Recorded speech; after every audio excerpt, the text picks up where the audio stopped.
What is happening, everybody? So, it's that time, a 10,000 mile review for my 2016 SRT Challenger.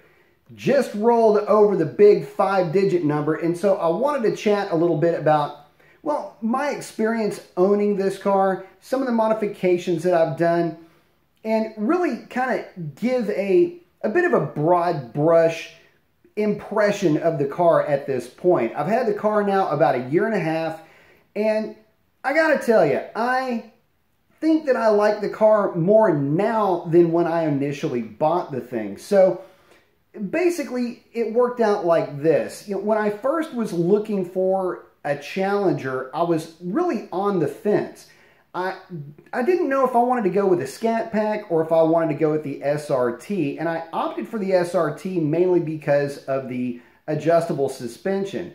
Yeah, there's been a couple of times when I've had, not really buyer's remorse, but maybe second thoughts considering how often I take my car to the drag strip. It would have been nice to start out with a platform that was a little bit lighter, but again, you're grasping at straws here when you're starting to compare weight.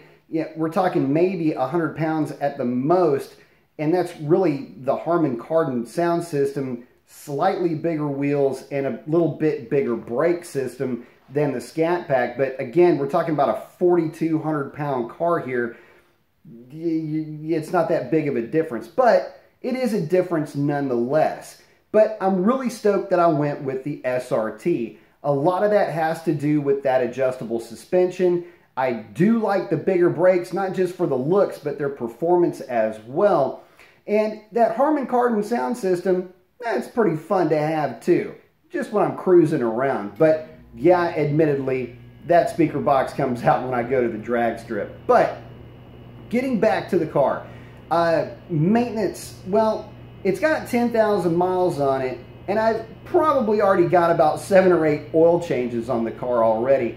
I'm a big stickler for preventative maintenance, and if I'm going to run a vehicle hard, I'm going to maintain it as equally as hard. So yeah, do a lot of oil changes with it, but aside from that, car's been pretty trouble-free. And keep in mind, 10,000 miles on the car in a year and a half, yeah, it doesn't sound like a lot, but it does get driven, but a lot of times it was being driven to the drag strip and back. So let's be honest, a lot of those miles have not been kind, and the car just keeps soldiering on, which is a lot of fun. Again, nothing to report, no big issues, no breakage, no nothing. And you really wouldn't expect too much from a car that's that new, but again, a car that's being, I don't know, used the way that mine has been used, you'd expect something maybe along the way, and you wouldn't really have anything to complain about. In this case, up to this point, the car has been flawless. Now, the car does have some modifications. Pike's Performance Tune, it's got a Hellcat airbox with a Hellcat filter, brake duct mod.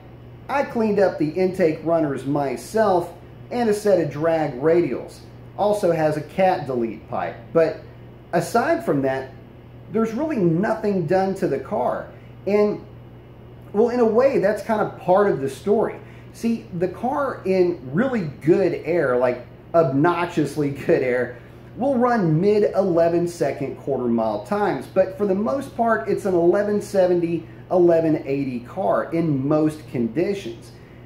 That's saying quite a bit, and that's really what I want to get into, is just the driving experience and the ownership experience of the car.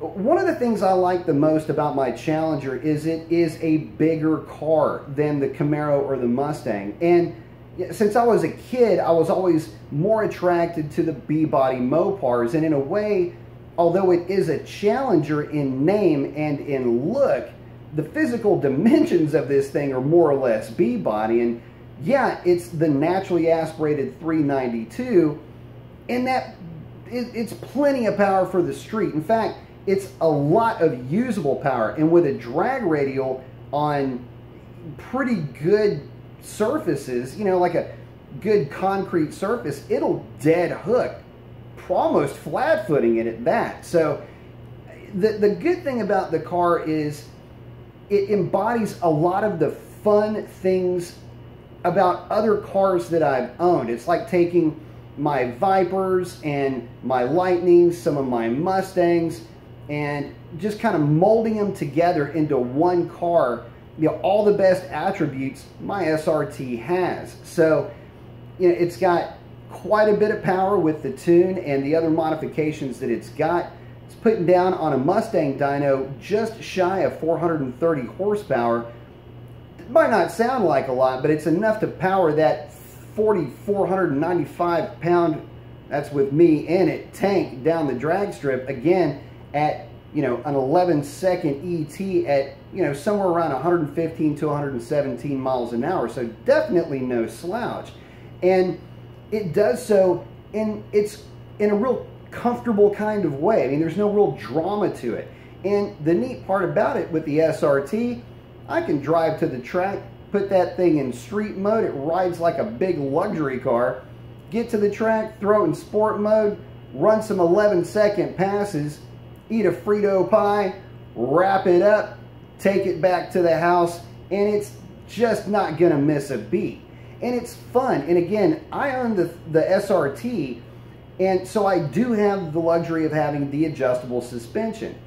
Track mode, sport mode, and street mode are all distinctly different, at least in perception, different modes. You can definitely feel the difference in firmness between sport and track and street and sport, which means that at any given time, depending on how I'm feeling, if I want the car to ride like a hard-edged sports car, I throw it in track mode for the suspension. If I want the car to ride, like a basic normal sports car, you throw it in sport. Want it to be comfy, throw it in street. But it's not just the suspension that I can control. I can also do the same for the transmission and the steering. So, you know, all of that together, it really makes for a very fun and varied driving experience. And so far, in the last year and a half that I've had the car, I've had an opportunity to play with all of them. And the neat thing about that is that it's a different car in every single mode. It literally feels like I'm driving a different car. And that is, again, what makes the SRT so much fun to own. So just, you know, what would be my thoughts on the car in general? Well, I'll tell you this. For me, it represents the last of the American muscle car. The big car with the big engine makes a gorgeous sound and has the performance to back it up. That, to me, is probably the best way that I can sum up the Challenger and my driving experience over the last 10,000 miles. And because it's been trouble-free and because I've had so much fun with it, I've been able to overlook some of the aesthetic issues that I had when I initially picked it up. You know, body panels not fitting quite right, having to go through the headache of adjusting those things. Of course, I did it myself. I wasn't about to take it to the dealership or something like that. But it's just one of those things where, you know, this thing passed a QC test at some point, right? Somebody had to look at it. But you know what? Mass-produced. It's a mass production car. These things are going to come up no matter what brand you get. I've had Fords and Chevrolets show up with questionable body work, let's put it like that. And I don't know, maybe it's just my luck, or maybe I'm just that picky, who knows. But again, overall impression of the car, man, I gotta tell you, I'm having a ball with it, and I'm looking forward to having a ball with it for a lot longer, because at this stage, I don't think I'm going to be trading that car on. I'm having way too much fun, and the car clicks way too many of the positive vibe check marks for me.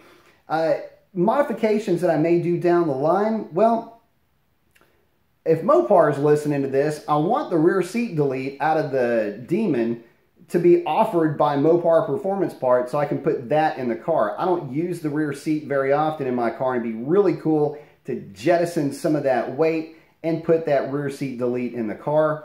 But aside from that, yeah, I don't know. I'm a little on the fence. Maybe a cam, maybe some long tubes.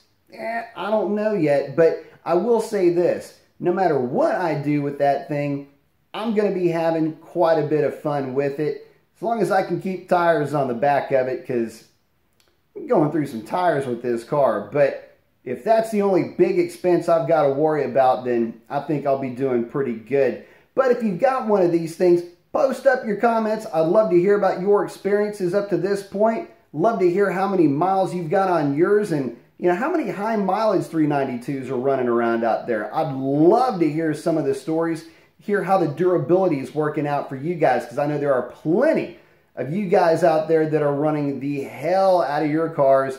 Love to see how they're holding up for you. But that's a wrap on this. Y'all have a great one. Adios.